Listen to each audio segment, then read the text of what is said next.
Hello everyone, welcome back to my podcast. The Fremen are thrilled with Jessica's arrival, as their previous spiritual leader was old and close to the end of her life. Strongly influenced by the Bene Gesserit, the Fremen even created their own image of a spiritual leader. Raised in a harsh desert known for its warrior culture, every Fremen is a well-trained fighter who can even tame the giant sandworms.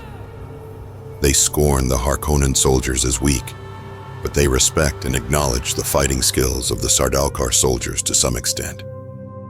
Baron Harkonnen mistakenly thought there were only a few Fremen struggling in the harsh environment. Fremen warrior Jamis was unhappy with the young and reckless Paul and challenged him. Although Paul initially did not want to kill, the duel's rule was that one must die, and he easily won, gaining fame and taking over as the leader of Jamis's family. Among the Fremen, he chose the public name Muad'Dib, which is the name of a desert mouse, and also the name of the second moon of Arrakis, meaning teacher. The Fremen use young sandworms in special ceremonies to welcome a new spiritual leader. Those who successfully drink a liquid called water of life and survive are promoted to spiritual leader. This liquid is a secretion produced when a sandworm drowns. Those attempting to drink the water of life usually die in agony, but those trained by the Bene Gesserit can survive by altering their metabolism and slowing their heartbeat, a process that expands their consciousness and accesses the memories of all female ancestors. Lady Jessica passed the test of the spiritual leader in the Fremen desert and became the new spiritual leader. As the old leader was dying, she transferred all her memories to Jessica.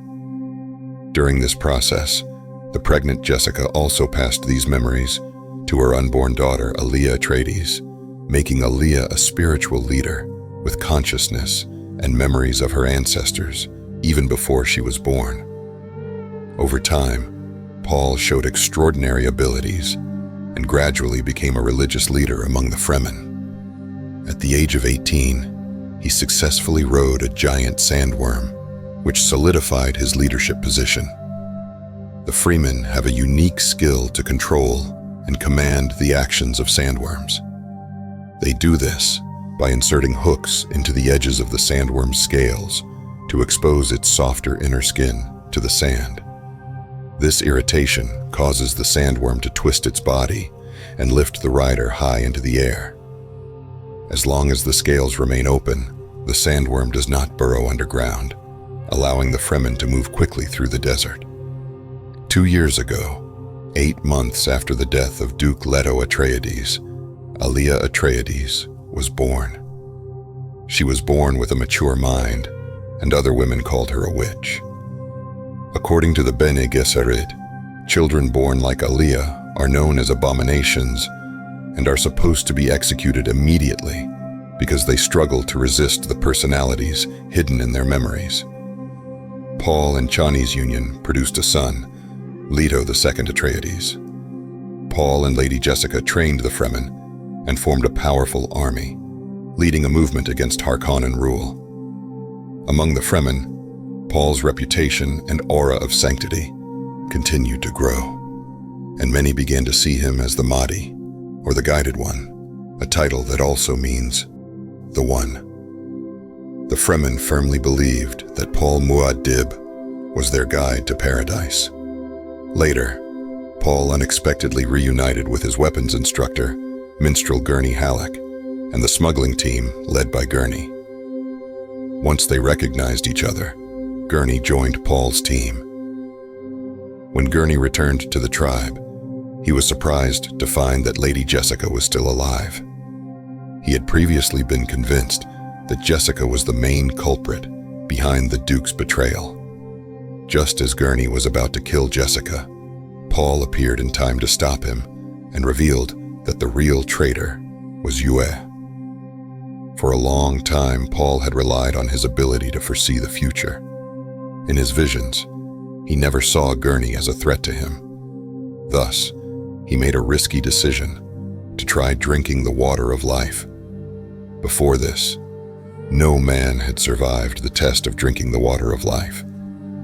After 3 weeks in a coma, Paul woke up with the help of Jessica's spiritual leader powers.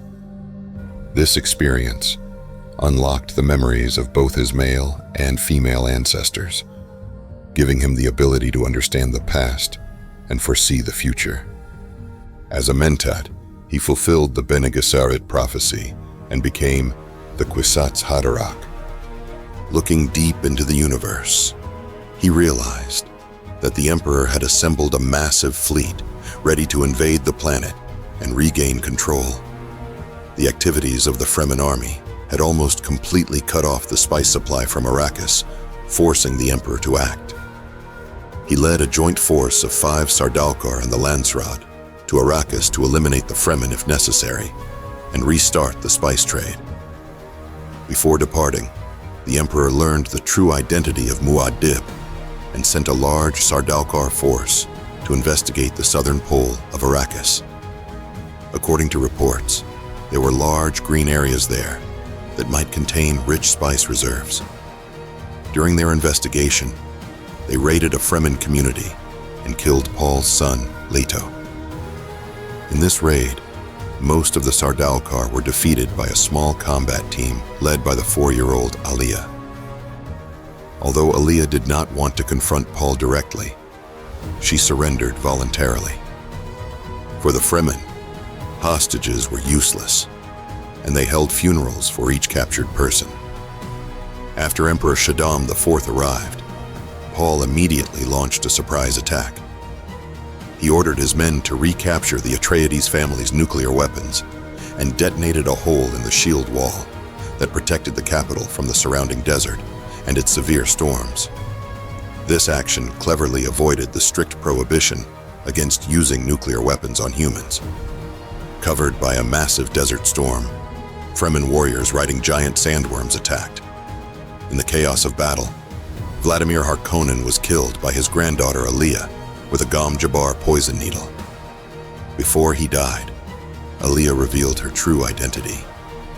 After killing Vladimir, Aliyah rushed out of the hall, dagger in hand, killing several Sardaukar and Harkonnen wounded, earning the title Saint Aliyah. This battle completely destroyed the Harkonnen family's army, and their leadership was wiped out. The Emperor was forced to surrender, even though the joint forces of the Landsraad were still looming in Arrakis orbit. Paul threatened that if any party attempted to land, he would kill all the sand trout and sandworms, leading to a depletion of spice resources and plunging the entire known universe into chaos. During negotiations, Paul encountered the new Baron of the Harkonnen family, Vladimir Harkonnen's nephew, Feyd-Rautha Harkonnen. Feyd-Rautha challenged Paul to a duel in which Paul killed his cousin, ending the Harkonnen family as a political entity. Subsequently, the Bene Gesserit and the Spacing Guild were forced to submit to Paul's will. With no other choice, the Emperor gave his eldest daughter, Princess Irulan, in marriage to Paul. 3 years later, Paul officially ascended the throne, and Shaddam IV was exiled to the prison planet of Salusa Secundus. Paul promised to transform Arrakis into a garden planet while preserving the desert zones to ensure the survival of the sandworms. All right, that's it for today's podcast. Thank you for watching. Please like and subscribe if you're new here. See you in the next episode.